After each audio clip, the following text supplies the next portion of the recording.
Vou mostrar uma imagem para vocês. Eu acho que o pessoal mais da velha guarda vão se lembrar bem. É que eu estou meio desatualizado. Preciso fazer um upgrade dos programas de TV. Mas Sai de Baixo, alguém se lembra desse programa? Chico Anísio Show. A Praça é Nossa. Existe ainda, eu fiquei sabendo que existe esse programa aí. E aí, uma coisa que é muito comum hoje, que é muito mais fácil, você está no trem, está em qualquer lugar, você escreve lá stand-up, então hoje surgiu o improviso, né? Começou com os Barbixas, que é um programinha até legalzinho assim e tal.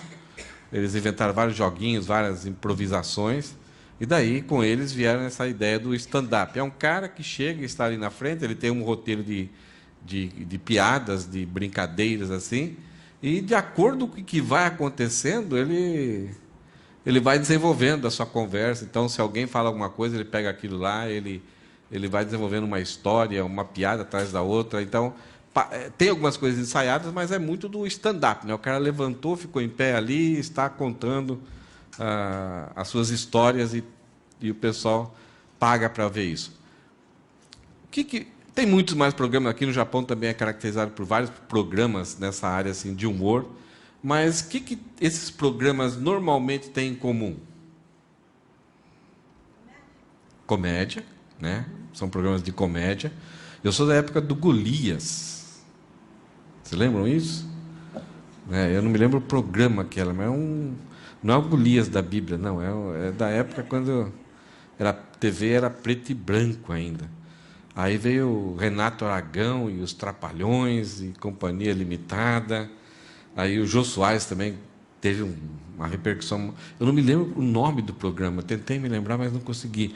Não é aquele programa da noite, mas ele participava de um programa, acho que não sei se era na segunda ou terça-feira, na Rede Globo, há muito tempo atrás, né? Tinha um... Hã? O Chacrinha era um programa de auditório, assim, né? Mas era tipo Vivo Gordo, né? O Faustão. Mas esses programas são especialistas voltados mais para comédia, né?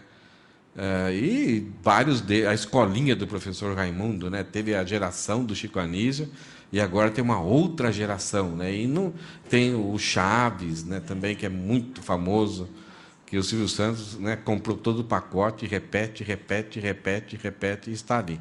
Parece que o Chaves, dentro da minha perspectiva, ele sai um pouquinho dessa característica aqui, de algo que esses programas, e a maior parte dos programas, inclusive, principalmente o stand-up, tem muito em comum.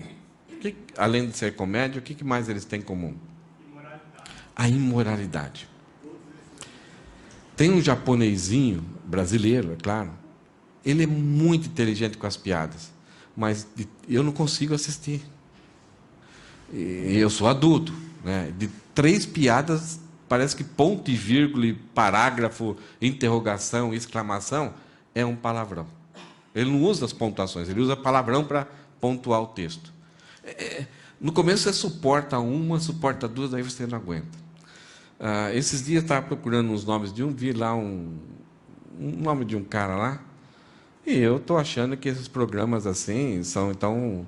Eu já fiquei surpreso que em alguns programas, pelo nível de palavras que eles usam, de vez em quando aparecia uma voz de uma moça, ele conversava com a moça, nossa, como que pode? Aí perguntava, quem que ele é? A sua namorada? Namorada tudo bem, né? O casal é meio... Daqui a pouco, e você? Eu sou casada, aqui está meu marido. Mas, nossa, como que o marido leva a esposa para ouvir esse nível de coisa? E aí eu estava procurando alguns nomes assim de stand-up, e eu vi o cara falando, então, já... conversando um pouco com o público, daqui a pouco ele falou assim, e você, quantos anos você tem? 9. E ela estava no meio entre o pai e a mãe, e ele falou, você vai aprender muitas palavras novas hoje. Ele falou, você vai levar essas palavras novas para a sua escola amanhã. E eu não vou assim, me conter só porque você estava aqui. Aí outras crianças, dentro desse ambiente, os pais levando, e com a perspectiva deles aprenderem. Então, alguma coisa que era muito estranho para mulheres ouvirem, né? De repente até as solteiras tudo bem, mas depois o marido levar a esposa para ouvir um programa desse, e agora pais levando seus filhos ainda vai, mas as menininhas, 9, 10 anos, é um negócio muito estranho. E parece que tem uma premissa que, se não tiver o uso da imoralidade, da safadeza, da malandragem, parece que não tem graça. E, de repente, nós que somos crentes, nós queremos nos alegrar, nós gostamos de piada. Até alguns aí, de vez em quando, eu coloco algumas coisinhas, o pessoal, pastor, quem que... Né? Acho que não sei se foi a Priscila, o Fabiano, onde você arruma essas historinhas? Eu falei, o pessoal me manda. Então, eu tenho muitos pastores, amigos, alunos de seminário e tal, e eles, quando vê algum negócio, eles vão mandar para o Éder, porque o Éder gosta disso, e eu, então, gratuitamente, trago para vocês. O humor é uma coisa que faz parte do ser humano. Mas, na perspectiva secular, se não houver a imoralidade, não tem graça. Né? E o texto que a gente já leu hoje, eu gostaria de ler novamente com vocês. Só que, toda vez que você faz uma tradução do texto original da língua grega para qualquer outra língua, você vai, ao longo do tempo, aprimorando essa tradução, essas versões. Então, nós temos a revista atualizada, a revista corrigida, versões antigas, que tinham palavras que já não tem nem mais no nosso dicionário em português, ou no dicionário espanhol, que nem o Reina Valera, muitas vezes é uma tradução mais antiga. Então, outras versões tentam trazer para nós uma facilidade da gente ler e já estarmos acostumados com essas palavras, e também numa sequência de palavras de uma forma meio natural, não tanto truncada. E muitas vezes nessas traduções se perdem algumas coisas. Para nos beneficiar, essas versões acabam nos prejudicando. Então, aí o trabalho dos pastores é recuperar um pouquinho isso, sem que isso seja chato. Então, dá uma olhada no que eu fiz com esse texto. Eu acrescentei algumas palavrinhas que no texto original eles existem, mas se forem traduzidos vai ficar um negócio meio repetitivo, meio chato. E alguém que atualmente que não conhece a Bíblia vai ler e vai, nossa, que repetição, que coisa estranha aqui. Mas quando Paulo escreveu, ele fez questão disso para bater o martelo, para dar ênfase, para mostrar para nós a gravidade do problema. Dá uma olhada aí. Percebe ali que o que está entre parênteses são coisas que eu acrescentei por causa de algumas palavrinhas que existem para dar essa ênfase. Então, é como se Paulo estivesse dizendo para nós. As pessoas daquela época entenderiam essa emoção de Paulo, esse apelo dele. Então, eles não leriam simplesmente sem tentar entender esse poder enfático que Paulo está dando no texto. Então, da forma que Paulo escreveu, o pessoal daquela época entenderia. Nós poderemos perder isso. Então, eu vou ler aqui, usando essas palavrinhas que acontecem, que é uma repetição, mas para termos uma ideia mais ou menos daquilo que Paulo está querendo jogar para cima de nós. Versículo 3. Que não haja entre vocês imoralidade sexual, nem impureza, ou nem ganância. Não está. O nosso texto está, que não haja entre vocês imoralidade sexual, impureza ou ganância. Mas quando essas palavrinhas se repetem, ele está querendo nem isso, nem aquilo. Então ele está acrescentando coisas, não está dando opções. É nem isso, nem aquilo outro. Esses pecados não têm lugar no meio do povo santo. Nem as histórias obscenas, nem as conversas tolas e nem as piadas vulgares, elas podem estar no meio de vocês ou são para vocês. Em vez disso, sejam agradecidos a Deus. Podem estar certos de que nenhum imoral, nenhum impuro ou nenhum ganancioso, que é idólatra, herdará o reino de Cristo e de Deus.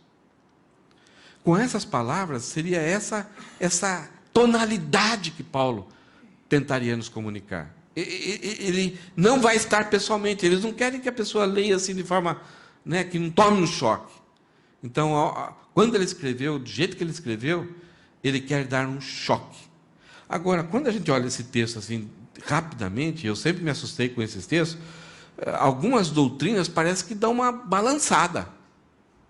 Né? Algumas doutrinas da fé cristã que a gente tanto valoriza e defendemos ela, principalmente a segurança da salvação, quando uma pessoa crê em Cristo, ela é plenamente salva e vai ser salva até o final, essa segurança. De repente acontece, mas peraí, e aquela pessoa que crê e ela cometeu esse pecado, então como é que ficou? Parece que o texto fala que, olha, acabou. E é por causa disso que a gente tem que olhar um pouquinho para dentro desse texto e entender essas verdades que o texto dá para nós. O que o texto vai falar para nós é para nós desfrutarmos de uma vida com graça, andando em pureza e gratidão. O texto vai, impulsionar, nos motivar, empurrarmos a gente desfrutar uma vida com graça. A ideia com graça aqui é esse favor imerecido de Deus, mas que a vida tenha graça, que tenha alegria, que tenha entusiasmo, que você se divirta, que você curte a vida, mas com pureza e gratidão. Esses programas, eles surgem por causa que parece que existe um vácuo. O homem quer se divertir, o homem quer, depois de uma semana cansativa de trabalho, vamos para o stand-up, vamos relaxar um pouquinho, vamos dar um pouquinho de risada. O homem necessita disso. Existe uma confissão de fé. Eles pegaram toda a Bíblia e viram algumas as verdades principais da Bíblia. E a primeira declaração da confissão de fé do Westminster, de 1600 e pouco, mais ou menos, ela fala assim: o propósito do homem é glorificar a Deus e gozá-lo para sempre.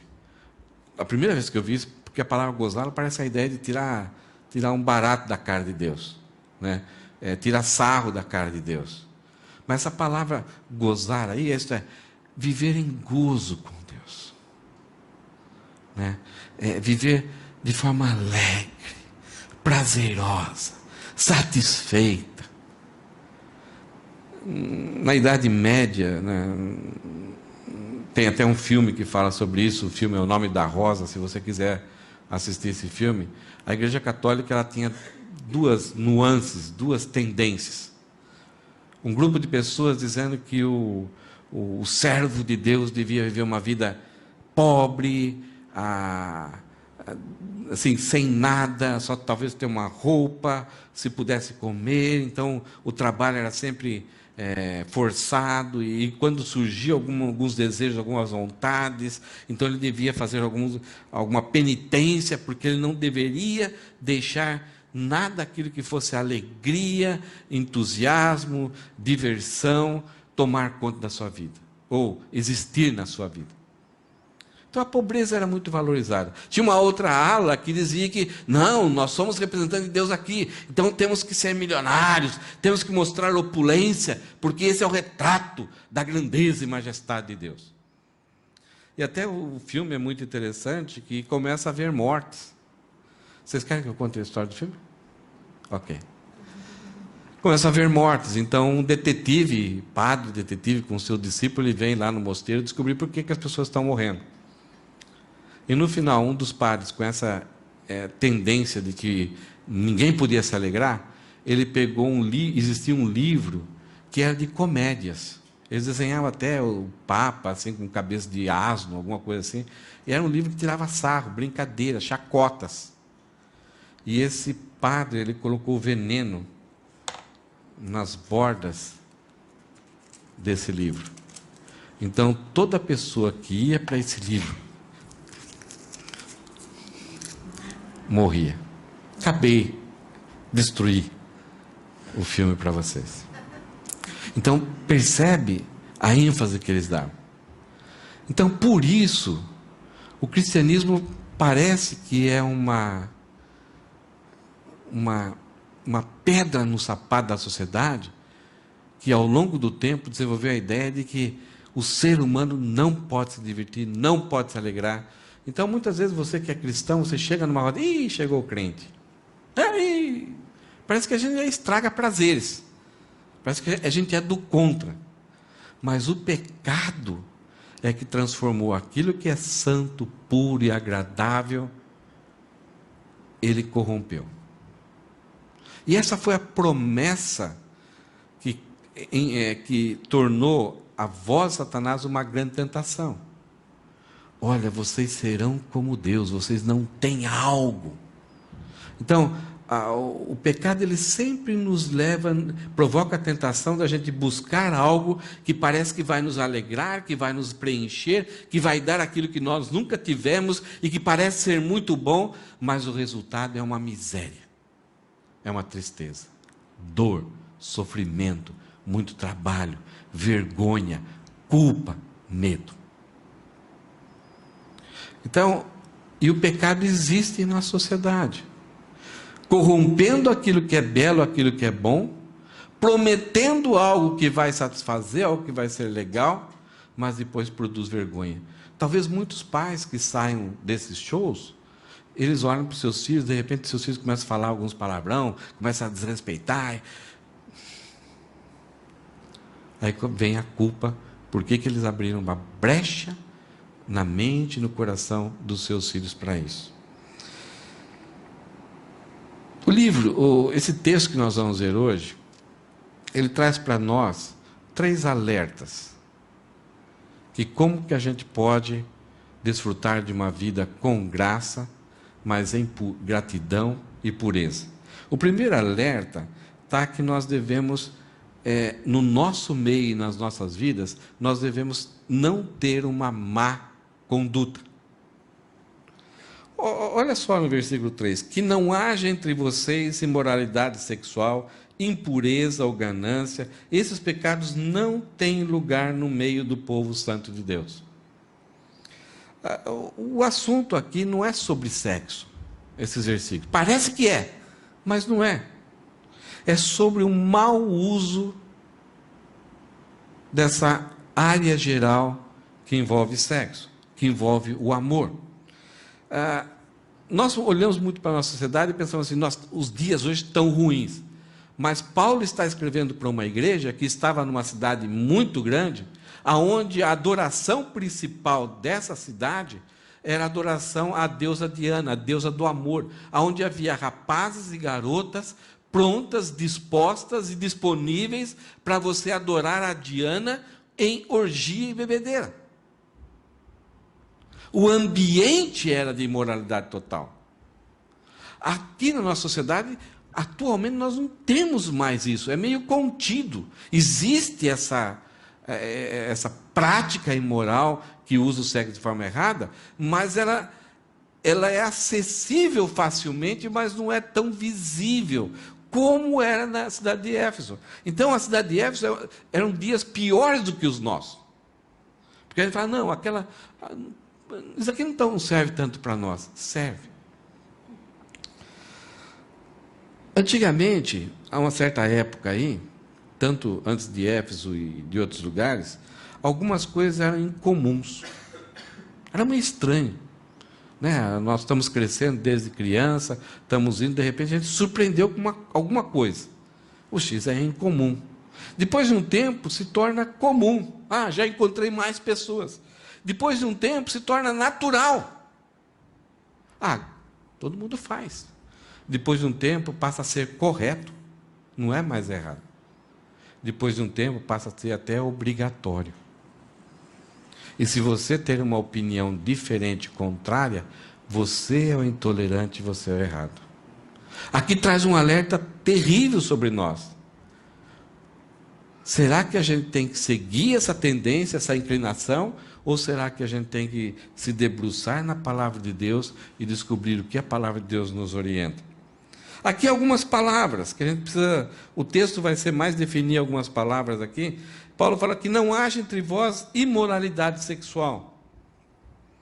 O que Paulo está falando aqui? Paulo vai usar uma palavra que no grego é porneia. Ao dizer essa palavra, você já pensa em alguma coisa. Na pornografia, na pornofonia. É relação sexual ilícita, é fornicação, homossexualidade, lesbianismo, relação sexual com animais, é relação sexual com parentes próximos, irmão e irmã, pai e filhos.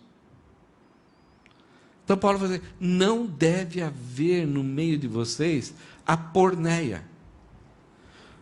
O homem, no Antigo Testamento e na época desde a história da igreja, o homem e a mulher podia repudiar o seu cônjuge, desde que essa prática fosse encontrada, desde que fosse praticada essa prática, relação com o animal, homossexualismo, lesbianismo, pai com a filha. Então, podia-se dar um pontapé, repudiava.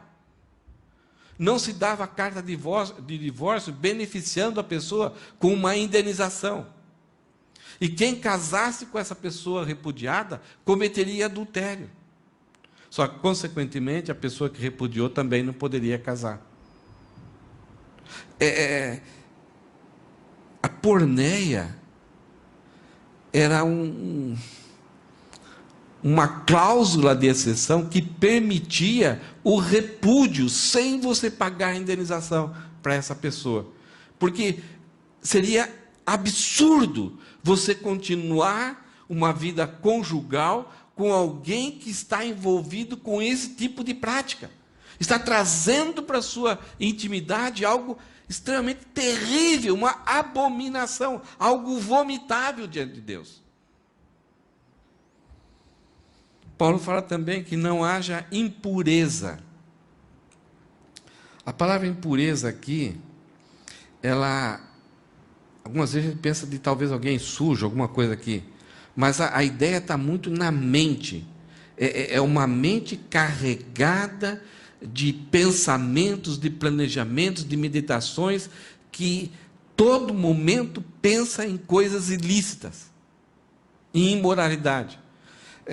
A própria palavra, a raiz dela, a palavra é a catarsia, vem dessa palavra catarse.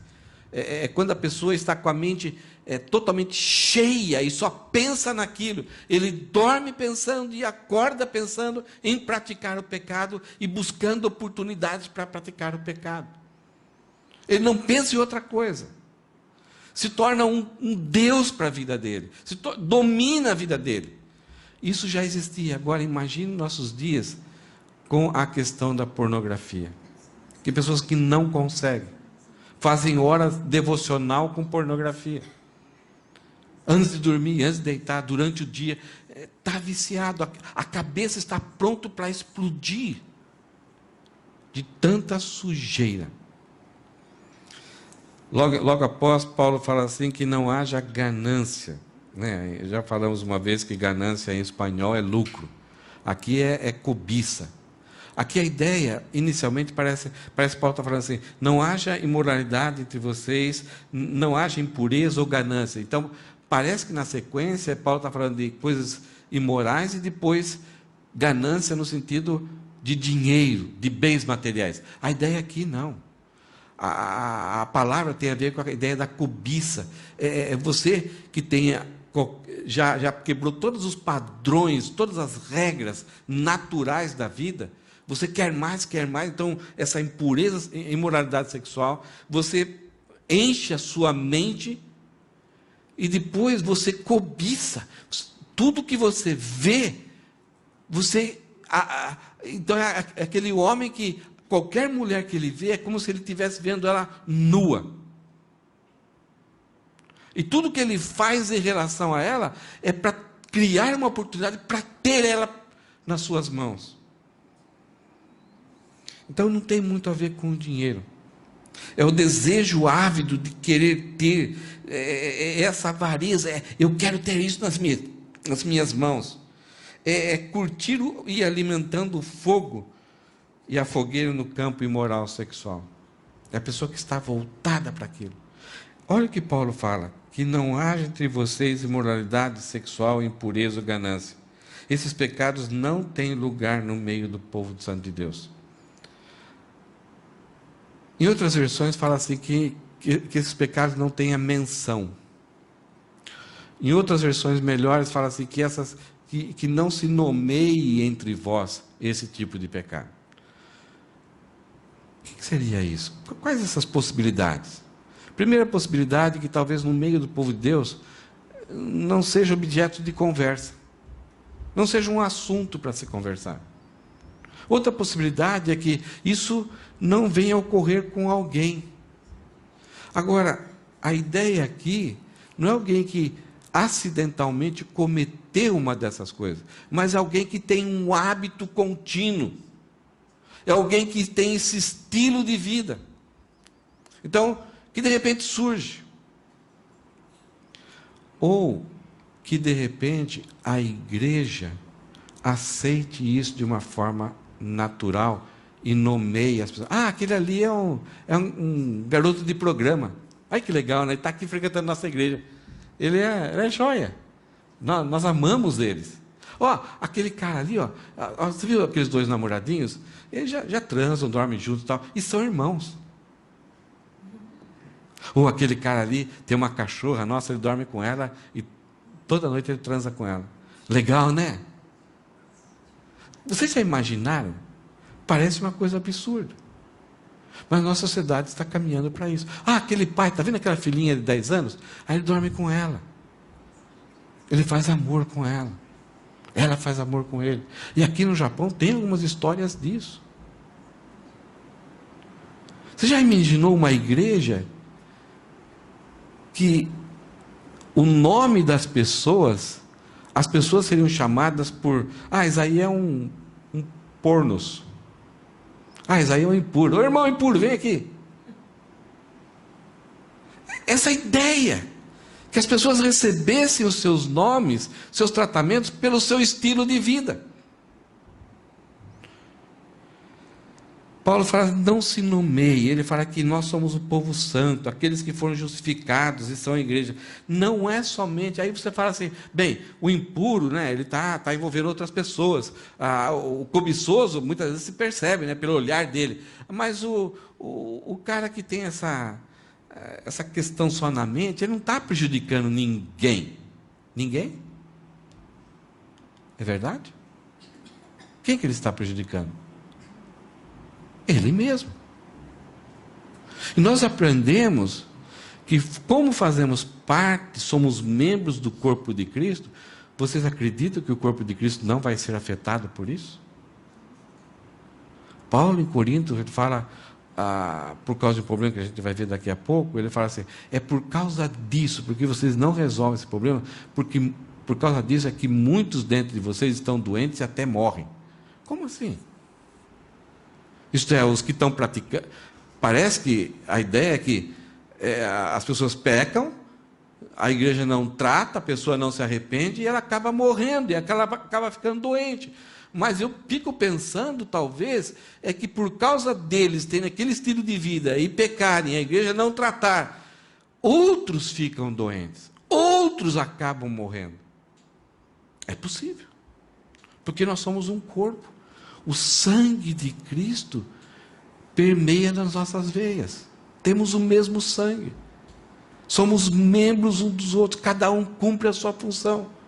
E quando há uma podridão, há uma infecção, como Elisandro falou do Jó, se a ferida sai aqui, por que os médicos procuram, por exemplo, uma infecção urinária? Parece um negócio tão simples, mas ela mata em pouco tempo.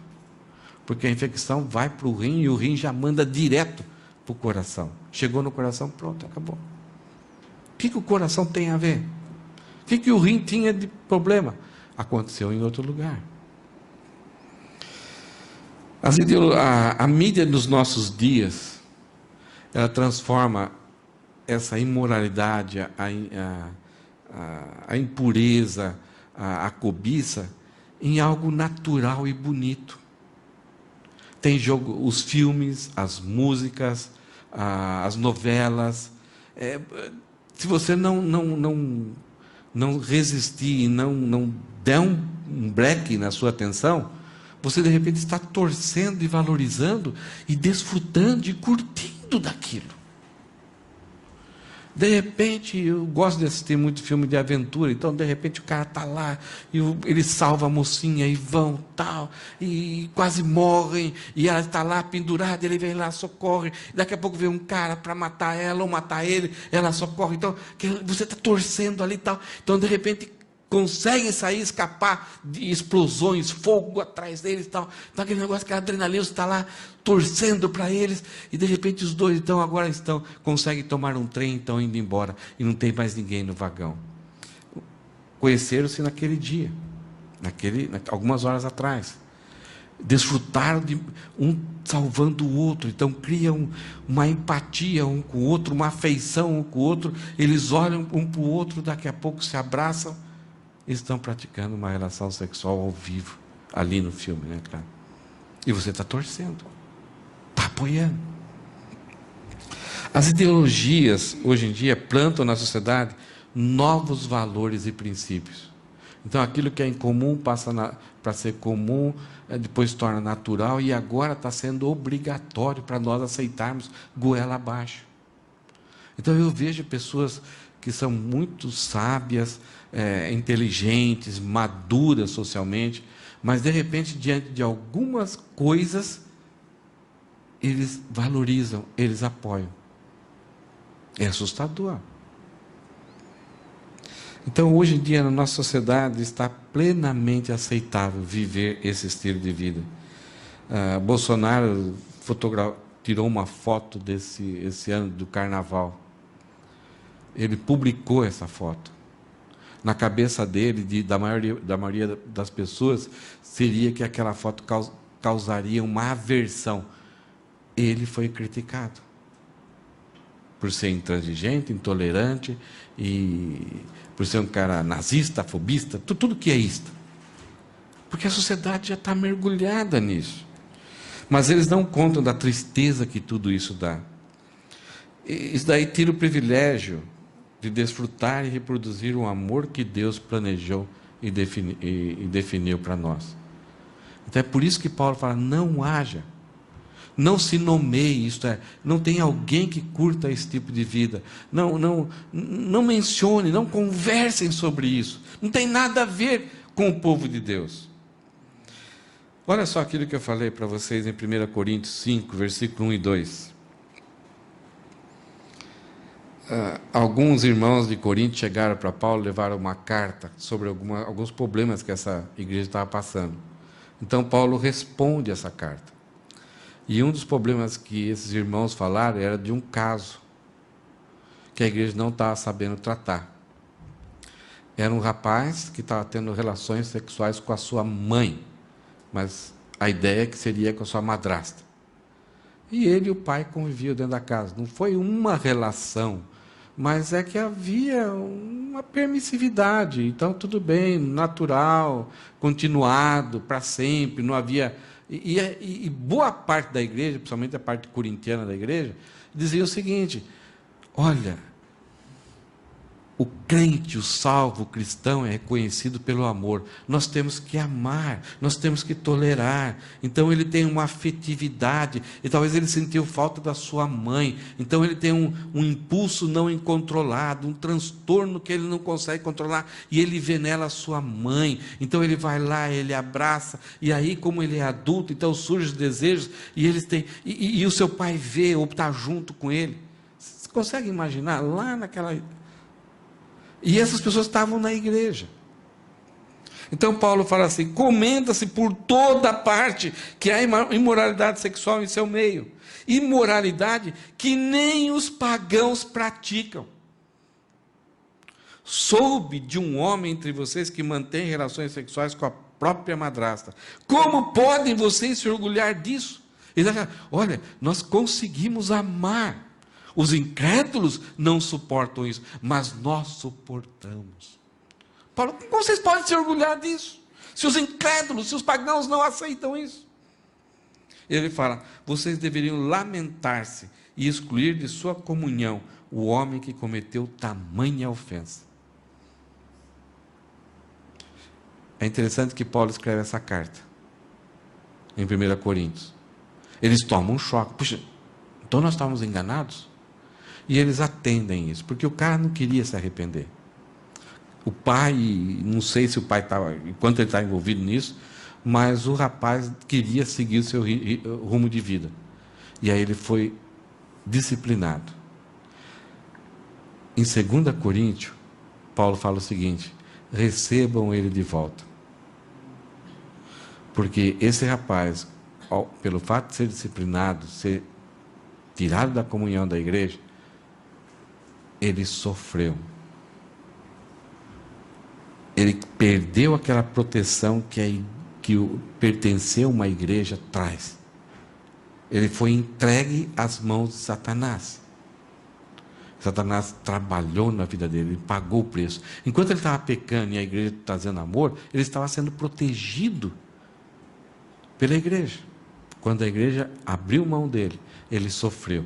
Aí, se arrependeu. Não teve remorso, mas se arrependeu. E pediu urgentemente para voltar à comunhão. E Paulo fala o seguinte: receba-o de volta, para que Satanás não tenha vitória sobre nós.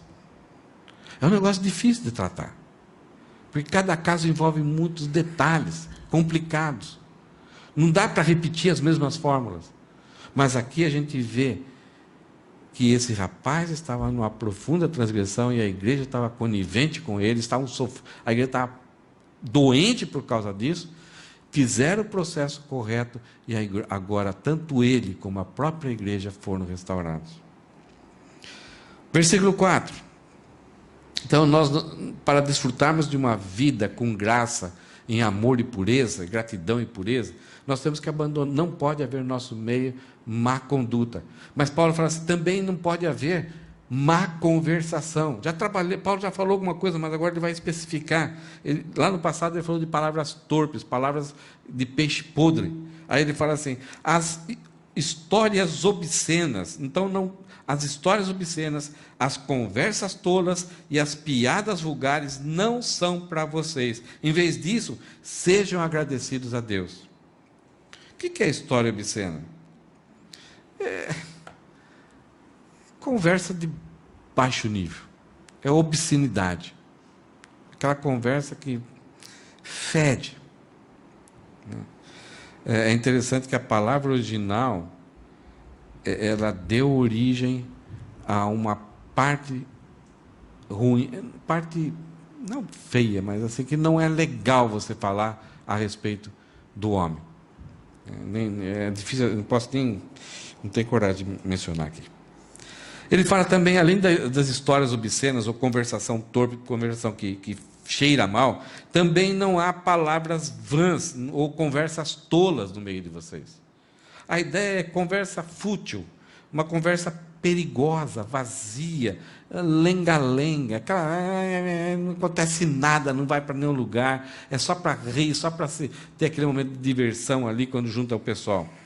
Também não haja piadas vulgares, ou, em outras versões, chocarrices, essas brincadeiras de mau gosto, isto é humor, a facécia, isto é a chacota, a baixeza, a velhacaria, né? Então, muitas vezes, faz tempo que eu não vejo isso, mas antigamente, de repente, as mulheres falam, esse velhinho é um velhaco, malandrão, só vem com conversa, com coisas malandras. Libertinagem, a ideia da palhaçada. Aqui é palhaçada, tem crente que é palhaço. Eu já até recebi de uma pessoa aqui da igreja antigamente, é o pastor palhaço. Né? Então, hoje em dia, essa ideia da palhaçada, ela não precisa ser tão ruim. É uma pessoa que é divertida, só está sempre brincando, sempre alegrando as pessoas. Mas a ideia antiga é aquela pessoa que faz palhaçada. Ele desfila mostrando gestos obscenos, palavras vulgares, imorais. Então, é como se fosse hoje em dia o carnaval brasileiro. O carnaval brasileiro até que está bom, melhorzinho do que antigamente. Mas é como se fosse o carnaval brasileiro, ou principalmente a parada gay. Onde as pessoas estão ali para mostrar, falar, fazer gestos terríveis. O próprio Bolsonaro, quando fotografou aquela foto lá, ele viu alguma coisa e alguém falou uma palavra lá e ele publicou. O que é isso? Nem ele sabia. E aí ele foi... riram dele porque ele não sabia o que eles estavam fazendo. Depois, se vocês quiserem, depois do culto, eu posso falar o que aconteceu. A ideia do gracejo, né? Sinais maliciosos e imorais. Então, que a nossa conversação não seja má, que não há histórias obscenas, que não haja conversas tolas, que não seja piares vulgares.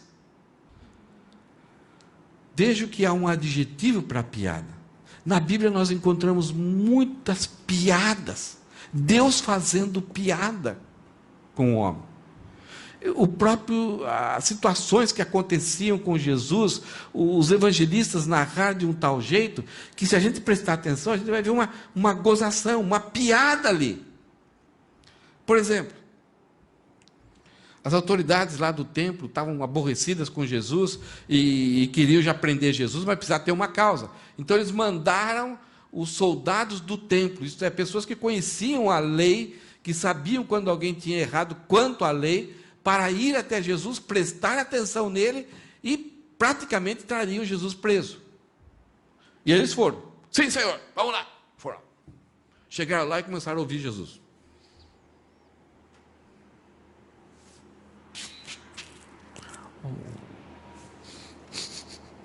E voltaram felizes da vida. E aí as autoridades chegaram para o soldado e falaram assim: e daí? Vocês não trouxeram eles presos? Ele fala tão bonito. Tocou o nosso coração. Vocês querem ser discípulo dele também? Então, quando a gente lê esse texto, a gente não percebe essas coisas. Presta um pouco atenção. O chamado de Moisés, o chamado de Abraão. O livro de 1 Coríntios, Paulo está escrevendo para os coríntios que eles se intitulavam os maiores sábios. Nós conhecemos tudo, nós entendemos o que é o amor, esse era o problema deles. Se orgulhavam de não serem de baixo nível, de seguir regrinhas, mas não, nós filosofamos, nós somos os entendedores. E daí, quando Paulo recebe a carta com as dúvidas deles, Paulo vai repetir nos primeiros capítulos várias vezes. Paulo vai falar assim: vocês não sabem que vocês são templo do Espírito Santo? Eu pensei que vocês sabiam. Vocês não sabem. Paulo está tirando sarro da cara deles. Está humilhando eles. Está sendo cínico com eles. Mas quando a gente lê a Bíblia, a gente fala: não, aqui não pode ter isso. É sério. O nosso Deus é um Deus alegre. Ele se alegra. E ele chama: alegrai-vos no Senhor. Outra vez digo: alegrai-vos no Senhor. E Paulo fala assim que as histórias obscenas, as conversas tolas e as piadas vulgares não são para vocês. Nas outras versões essas coisas são inconvenientes. Não convém. É o que Paulo fala: todas as coisas me são lícitas, mas nem todas me convêm. Eu tenho que ter um domínio sobre isso. E o antídoto que Paulo dá aqui, resumindo esses 2 versículos, tanto na questão de nós mencionarmos aqueles pecados que poderia ter, ou para nós evitarmos conversas de baixo nível, é sermos agradecidos a Deus. Quando nós somos agradecidos a Deus, nós nos satisfazemos nele. Nós não começamos a buscar algum escape para a minha necessidade. Eu agradeço a Deus e espero em Deus e me alegro em Deus por aquilo que eu tenho. E peço para Ele me dar forças, de repente, para suprir alguma necessidade que é forte, mas para mim não buscar em algo que não provém dEle. Essa foi a tentação do Jardim do Éden. Satanás levou Eva e Adão para buscar um subterfúgio, trazer a miséria para eles. E Paulo fala assim: que você sempre manifeste ações de graça. Não é somente um coração, mas que em determinados momentos do dia, sozinho, em família ou com amigos, você expresse isso em liturgia. Você expresse com palavra. Porque quando você só está lá no coração, Isso daí, ao longo do tempo, pode perder um costume. Mas quando você expressa, você tem costume de toda oração com seus filhos agradecer a Deus. Ou quando ganha uma causa, agradecer a Deus. Ou quando não pode comprar alguma coisa, não vai poder fazer uma viagem, não vai poder ter alguma coisa, mesmo assim, ser grato a Deus. Essa foi a tentação de Jó. A tentação de Jó, desculpa, ela foi maior no sentido de que se ele caísse, ele perderia a comunhão com Deus. Quando a gente vê Jesus falando assim, Pai, passe de mim esse cálice, mas seja feita a tua vontade, imediatamente a nossa mente pensa no seguinte: ele estava pensando nos pregos que foram colocados nas suas mãos, na coroa de espinho, nos chicotes que foram na sua costa, na espada que ia entrar aqui. Não. Ele estava preocupado porque ele sabia que se ele seguisse em frente e com o seu propósito, com a sua missão, ia chegar um momento que ele ia ser abandonado pelo Pai. Essa foi a tentação dele. Sofrer isso. De ser abandonado. Eu não quero ser abandonado, mas Pai, faça-se a tua vontade. E ele suportou. Eu tenho duas fotos aqui, acho que vocês conhecem. Matando a saudade um pouco dele. Que bom que ele está dando notícia para nós, né? Que bom que o joelho dele se recuperou. Está forte, fazendo uns gols aqui que ele não fazia aqui. E lá o campeonato é mais forte ainda. E o outro é o Nishikori. Tem altos e baixos, mas joga muito bem. Tem a Osaka, também uma mocinha que foi número 1 o ano passado, ou tá esse ano ainda. Acho que não está mais esse ano. Mas o Japão tem esses dois, tem a Osaka e o Nishikori como bons jogadores. O que eles têm em comum?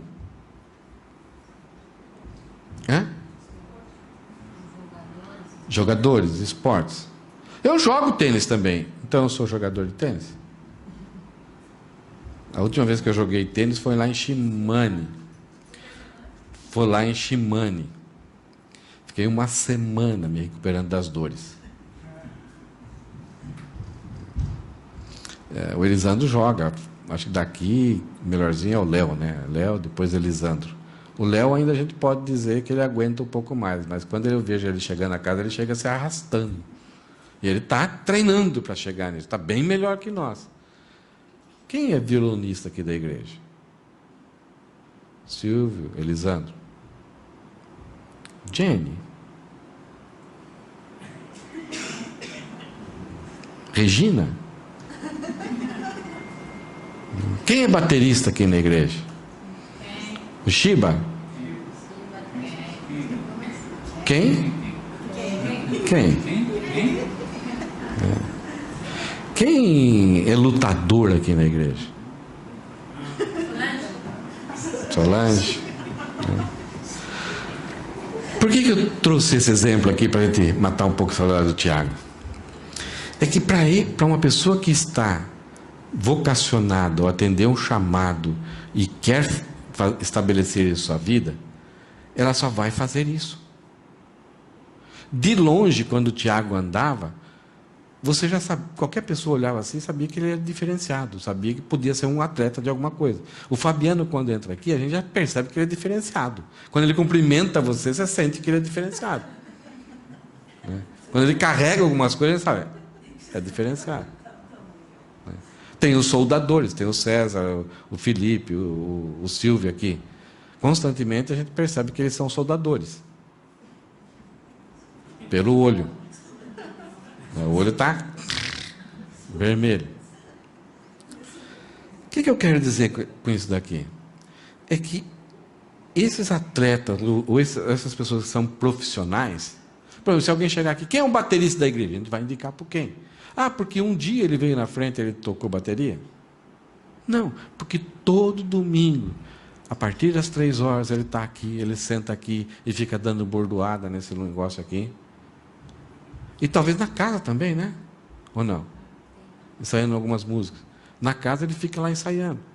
Então, a vida dele é direcionada, ele pratica isso. E no caso desses atletas de alta performance, se ele fosse um baterista profissional, ele pararia de trabalhar, ele só faria isso, e estudaria, e faria técnicas, ele se dedicaria todos os dias fazendo isso. Fabiano já está em fim de carreira, mesmo assim, né? Mas teve momentos que era todo isso. Então, eles até querem dormir a hora que eles querem, mas não podem. Eles até querem comer o que eles querem, mas não podem. Porque tem limites. A vida deles é regrada por aquilo que eles são. O que eu quero dizer isso? Porque no capítulo 5 vai nos assustar. Ele vai falar o seguinte: podem estar certos de que nenhum imoral, impuro ou ganancioso que é idólatra herdará o reino de Cristo e de Deus. A questão aqui não é pontual. É quando esse tipo de pecado aqui, a pessoa já recebeu a identificação por praticar aquele tipo de pecado. O nome dela é o pecado que ela pratica. Tiago, o que você é? Jogador. Percebe? Ele já é aquilo que ele faz. O que ele faz define aquilo que ele é. Então, o que Paulo está falando aqui, nenhum imoral. Enquanto for imoral, a ideia do pornos, né? É o homem que prostitui seu corpo à luxúria de outro por pagamento, é aquela pessoa que está fornicando a todo momento, está toda hora envolvido. Ele pode até trabalhar, mas ele trabalha para pegar esse dinheiro, para conquistar esse dinheiro, para fazer aquilo que é o pecado. É uma pessoa dominada ou só quer aquilo, só pensa naquilo. É identificada, aquele lá é o cara. O impuro é aquela pessoa que já a mente só tem isso, só pensa naquilo e até trabalha para aquilo. Divulga aquilo. Cobra para produzir materiais ruins. O ganancioso é uma pessoa que está em busca de ter e faz de tudo para ter mais e mais e desfrutar mais. E o ganancioso, Paulo fala que não haja nenhum imoral, não haja nenhum impuro ou ganancioso, que é idolatria. Então, cobiçoso é aquele que é idólatra. Ele colocou no coração um desejo tão grande que ele luta para que esse desejo seja cumprido a todo momento. Então, existe um Deus na vida dele, no coração dele, que ele precisa satisfazer. Então, isso é idolatria, já não é Deus que está dominando a vida dele. Nenhum imoral, impuro, ganancioso, que é idólatra, herdará o reino de Deus. Então, não é alguém que pecou pontualmente, acidentalmente, mas alguém que tem esse estilo de vida. Quem tem essa marca não herda o reino de Deus. O que a nossa sociedade está vivendo? Está dizendo que Deus aceita você do jeito que você é. Que Deus te ama e te compreende.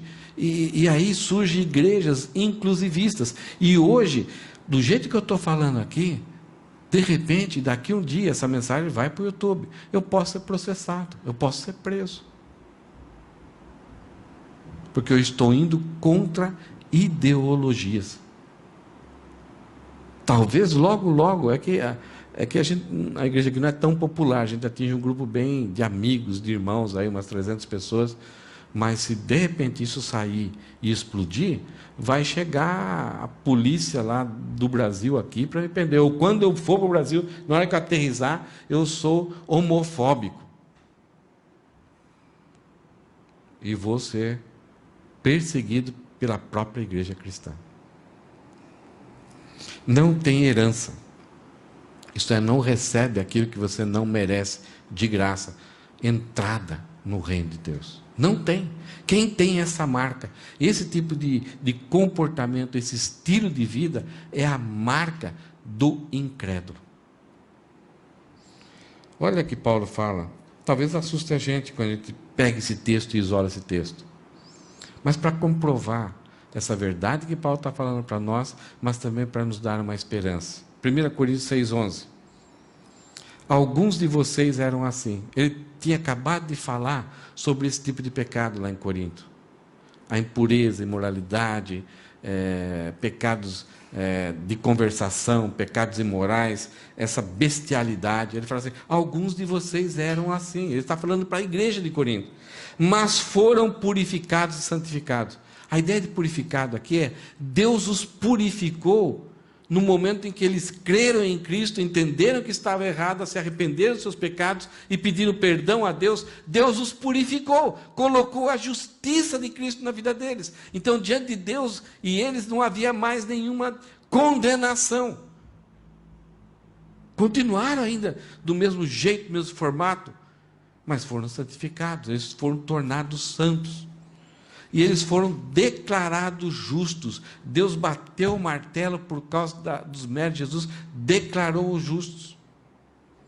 Diante de Deus, no nome do Senhor Jesus Cristo e pelo Espírito do nosso Deus. Isto é, Deus colocou o Espírito na vida deles para os capacitar, agora para uma luta terrível de mudança.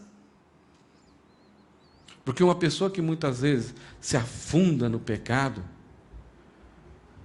a mente, as lembranças e tudo que tem mais de passado vai atormentar. E aí a Bíblia fala que Deus deu o Espírito Santo para criarmos uma vida nova e conseguirmos lutar.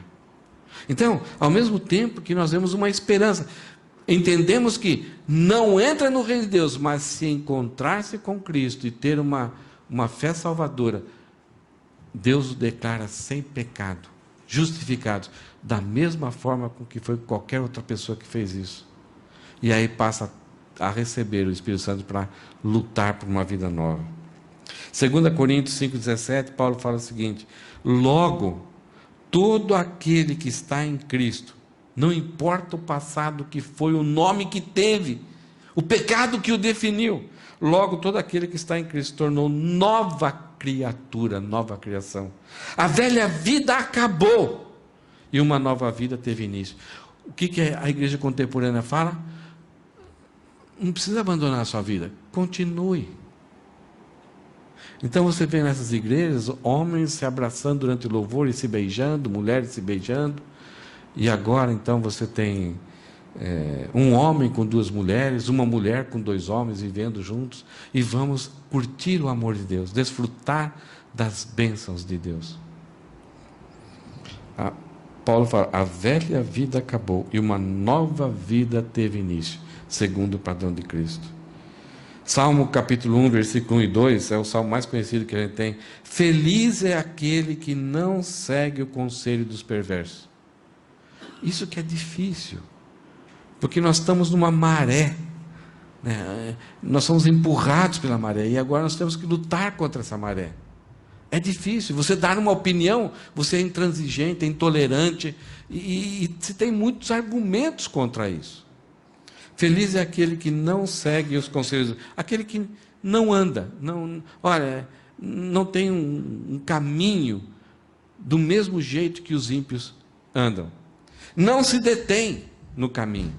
Isso é para, né? Oh, legal aqui, para olhar, observar. E não se junta à roda dos zombadores, isto é, não se assenta. Isto é, agora eu tenho comunhão. Percebe? Não anda, começa a andar do mesmo jeito, não para, isto é, começa a observar e aprender, e não se assenta, isto é, absorvendo e se tornar igual. Feliz é aquele que não segue o conselho dos perversos, não se detém no caminho dos pecadores, nem se junta à roda dos amadores. Pelo contrário, tem o prazer na lei do Senhor e nela medita dia e noite. Isto é, não é seguir os ideais do pastor da igreja, é da palavra. Porque a palavra é a boca de Deus, é a vontade de Deus. Homens deturpam a palavra para agradar os homens. Então, eu tenho que ler a palavra, buscar na palavra qual que é a voz de Deus e meditar. Não é só ler, gostei, tá, mas não vou ler outra coisa. A ideia é que ele leu e fazer como a vaca faz. A ideia de meditar aqui é ruminar, isto é, engole, passa o dia inteiro mastigando, pensando naquilo, tentando entender, comparar com outro texto, observar a vida de Jesus, como que isso funcionou na vida de Jesus, e depois traz para a volta, dá mais umas mordidas, engole de novo. Isso é ruminar, isso é meditar. Quando eu faço isso, o que acontece? O que vai acontecer com a minha mente? Se estava cheio de pensamentos impuros, se era impura, a palavra é água viva, água límpida. Ela vai começar a limpar. E se eu tinha uma vida de maus hábitos, de má conduta, a minha vida vai começar a ser transformada. Eu já não tenho prazer de caminhar no caminho, é meio incômodo. Eu não tenho prazer de parar e ficar vendo. E eu não tenho nem prazer de me assentar. Mas eu vou querer aprender mais. Eu vou buscar aonde está se aprendendo a palavra de Deus. Porque eu percebo que a minha vida está sendo mais inteligente, mais próspera, tem um sentido, tem significado. Ela está evoluindo. Eu estou aprendendo cada vez mais. Eu estou entendendo como a vida funciona. Eu começo a suportar e enfrentar problemas e dificuldades na vida. E com isso eu passo a ser cada vez mais grato a Deus. Tendo ou não tendo. 1 Tessalonicenses 5,18, Paulo também escreve assim: sejam gratos a Deus em todas as circunstâncias, pois essa é a vontade de Deus para vocês em Cristo Jesus. Sede gratos em toda e qualquer circunstância. Uma pessoa que é impura, que não está sob o controle do Espírito Santo, ela vai sempre pensar que sempre está faltando alguma coisa, nada é suficiente, a vida é um vazio, sempre está atrás de alguma coisa. Uma pessoa que é grato a Deus, qualquer coisinha que acontece ou não acontece, ela enxerga a boa mão de Deus na sua vida. O que nós vimos hoje? Desfrute de uma vida com graça, andando em pureza e gratidão, sem má conduta, sem má conversação e sem má conversão. Por que sem má conversão? Porque é muito perigoso uma pessoa achar que pelo fato de estar frequentando uma igreja, mas ainda não creu em Cristo, não abandonou a velha vida, achar que é salvo. É o que acontece com essas pessoas que estão sendo iludidas por falsos mestres, que colocam e usam até a palavra de Deus para dar conforto a um coração pecaminoso, dizendo: Deus aceita do jeito que você é, fique tranquilo, Jesus entende. Então tem pessoas baseando, não querem mudar as suas vidas, acham que Deus nunca, eles são salvos, porque eles também creem em Deus. Mas se existem essas marcas do incrédulo na vida de uma pessoa, ela tem que tomar cuidado, ela pode estar sendo iludida. Algumas frases para nós terminarmos. Os incrédulos são chamados pelos que eles fazem. Tanto Satanás como a Bíblia, ela trata disso. Ela trata o incrédulo que é reticente naquele estilo de vida, rebelde a Deus, ele passa a ser chamado pelo que ele faz: ímpio, pecador, pornos. A Bíblia trata disso. Os salvos são chamados pelos que eles são. É interessante que nos versículos anteriores, 1 e 2 de Efésios, Paulo fala assim que nós somos filhos amados de Deus. O crente não é chamado por aquilo que nós fazemos, nós somos chamados por aquilo que nós somos, cristãos, porque já somos filhos de Deus. Não estamos caminhando uma jornada fazendo coisas para nos tornar cristão.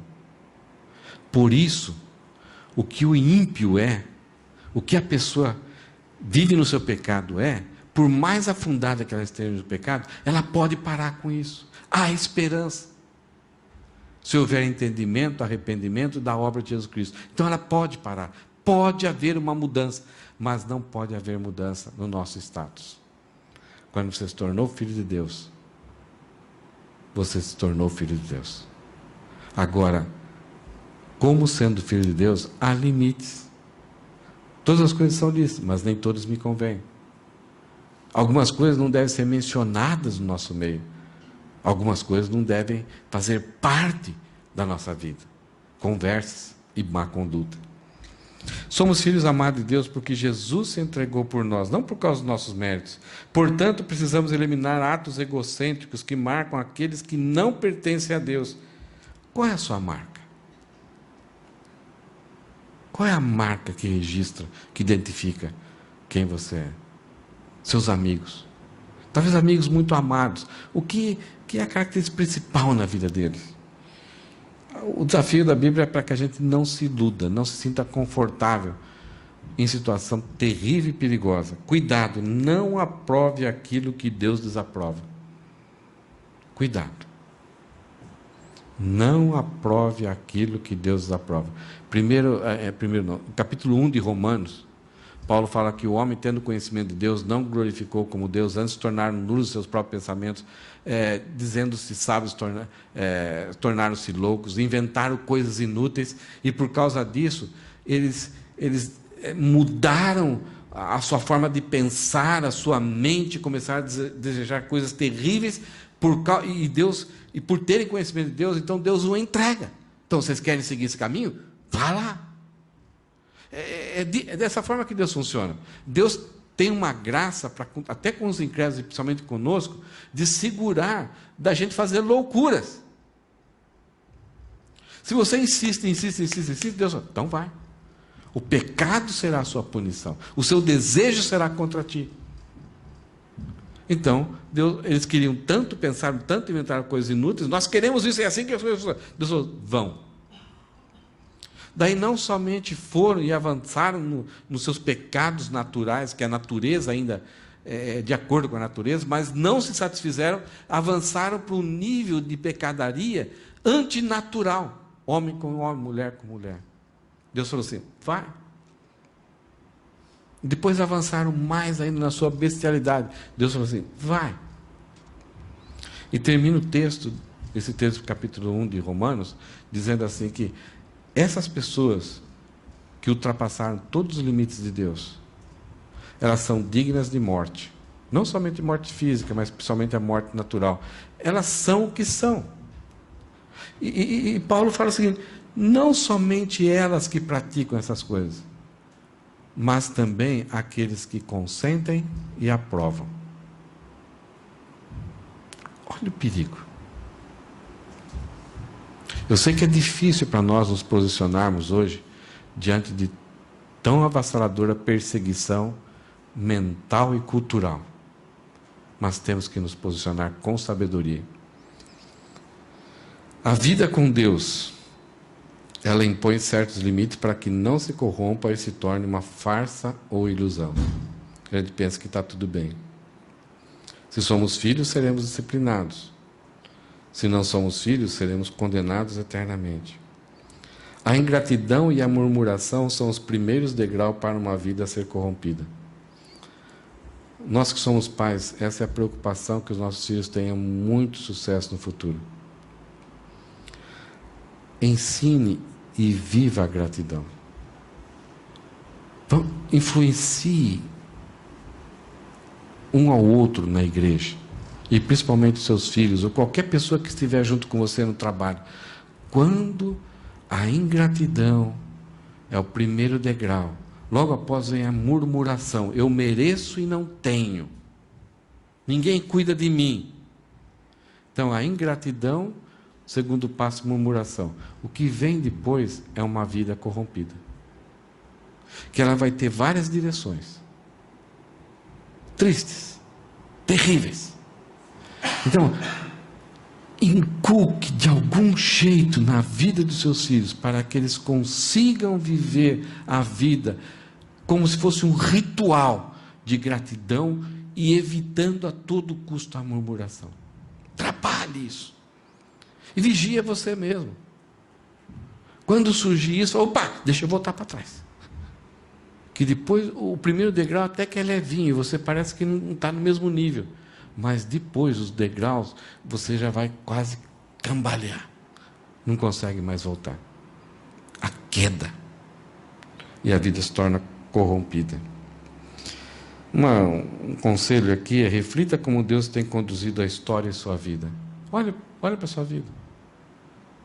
Veja o que já aconteceu. A ideia não é a gente ficar lá lembrando de toda coisa ruim que a gente fez e valorizar mais o mal que a gente fez, como se fosse isso um mérito, um troféu para nós levarmos e olha, eu fui isso, eu fui aquilo. Não, olha a sua vida. Olha só alguns pontos. Veja a ação de Deus em cuidar, preservar e como Ele produziu coisas para que trouxesse você até o encontro e hoje está sustentando você, está ensinando você e começa a perceber, tenta entender para onde Deus quer estar levando você e para onde Ele quer que você chegue. Então é pontuar as ações de Deus, não os seus troféus pecaminosos. Veja como soberanamente Deus o chamou para você. Quem foram os seus pais? Traumas e dificuldades que hoje formaram quem você é. Te capacitaram a ser aquilo que você é. Olhe para essa história. Como Deus permitiu, conduziu para tornar aquilo que você é e como Deus hoje está usando isso para ser uma bênção na igreja, na sua família, na sociedade e vislumbre para onde Deus quer te levar. Como Deus te vê no futuro. Em toda essa história você vai encontrar motivos de sobra para se alegrar. E alegrar outros de forma pura, saudável e amável. E muitas vezes você vai enxergar a sua vida como uma grande, boa piada. Tem algumas pessoas que quando se lembram assim, um pouco do passado, como que Deus foi, elas se alegram com o amor de Deus, como Deus foi irônico, permitindo, conduzindo. E a gente na época estava batendo cabeça, querendo isso, querendo aquilo. E Deus trabalhando de um jeito tão gostoso, tão bonito, tão legal assim. Então, Deus é um Deus de alegria, mas uma alegria pura e saudável. Então, por isso que muitas vezes quando a gente termina a nossa reunião, a gente vai para o coffee time, a gente não consegue. Estamos sempre alegres, se divertindo. Porque é gostoso estar junto com outras pessoas que têm a experiência com Deus. Viver a vida cristã é muita graça. E tem muita graça. Nos dois sentidos. E vai ser sempre de graça. Amém? Se você tiver uma dúvida ainda sobre o texto, talvez em algum momento eu não comuniquei legal, então vamos chegar, vamos conversar, vamos bater um papo aí, mas eu espero que tenha ajudado isso, e tanto para a sua vida como para a vida da igreja, que outras pessoas possam ser abençoadas também, e você, no contato que você tem com outra pessoa, você possa ajudar o seu amigo, o seu parente, de forma bíblica, né? De forma correta, encorajando, exortando, e salvando pessoas do pecado, né, tirando de uma vida que parece que são caminhos de alegria, parece que são caminhos de felicidade, mas são caminhos de tristeza, de dor.